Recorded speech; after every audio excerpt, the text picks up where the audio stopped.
দেশের চলমান শিক্ষা ব্যবস্থায় শিক্ষার মান ধরে রাখাই মূল চ্যালেঞ্জ বলে মন্তব্য করেছেন আইইউবিএটির উপাচার্য অধ্যাপক doctor Abdur Rab. International University of Business, Agriculture and Technology আইইউবিএটির ৩৪ বছরে পদার্পণ উপলক্ষে বৃহস্পতিবার উত্তরা ক্যাম্পাসে আয়োজিত এক অনুষ্ঠানে তিনি একথা বলেন। প্রতিষ্ঠাবার্ষিকী উপলক্ষে ক্যাম্পাসে সকাল থেকে নানা আয়োজনে দিনটি উদযাপন করেন শিক্ষক, শিক্ষার্থী, কর্মকর্তা, কর্মচারীরা।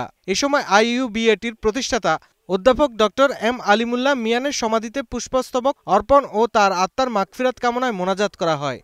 সবচেয়ে গুরুত্বপূর্ণ হচ্ছে যে আমরা যে কোয়ালিটি এডুকেশনের কথা বলি, সেখানে আমরা একটা আন্তর্জাতিক রিকগনিশন পেয়েছি, স্বীকৃতি পেয়েছি। সেটা একটা নয়, বেশ কয়েকটাই।